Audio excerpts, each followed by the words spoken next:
Hello dear students. Yesterday we have discussed about the rusting of iron, that is a chemical change. We have discussed how the rusting of iron can be prevented, and that process is called galvanization. We have studied about that. Today we are going to discuss next part of this chapter, part 5, physical and chemical changes.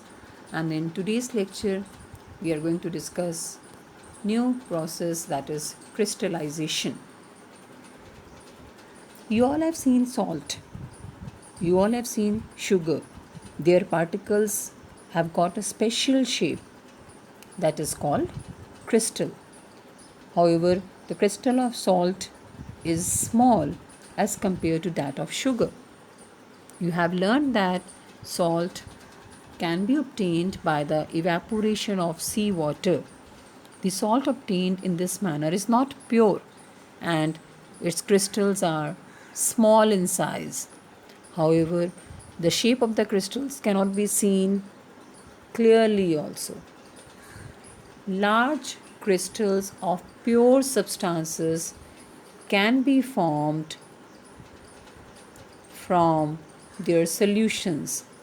This process is called crystallization. So, what is crystallization? The process of obtaining large crystals of a pure substance from its solution is called crystallization. This question can be asked in your exam. What is crystallization? I have given this question in assignment also. So you should be able to answer.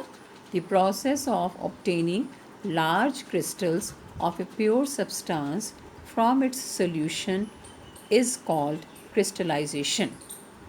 One important point to be noted here is that this process, crystallization, it is an example of a physical change. Right? Physical change, but not a chemical change. Now the question sometimes being asked is, how can you prepare the crystals of copper sulfate? Even this question is being asked in your NCERT exercise also. Take some water in a beaker, add a few drops of dilute sulfuric acid to it. Heat the water. What will happen? It will start boiling. Go on heating. So when it starts boiling, add powdered copper sulfate slowly and stir the solution continuously till no more powder can be dissolved.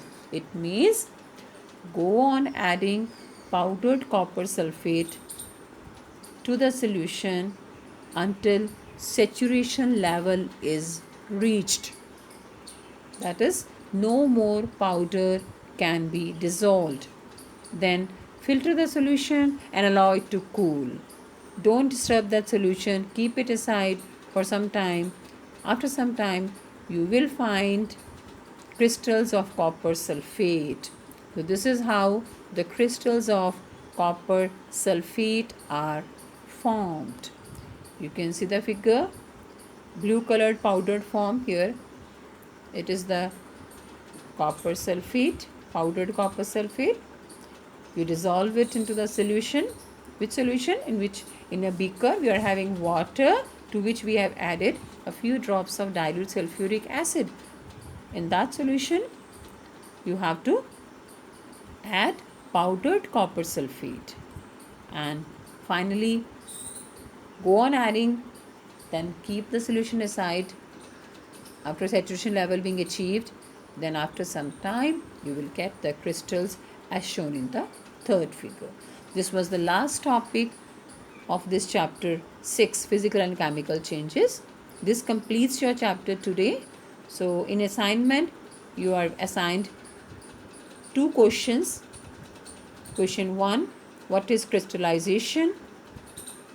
And question number 2, describe how crystals of copper sulfate are formed. In addition to this, you have to solve your NCERT exercise questions in your notebook. That's all about today. Thank you very much.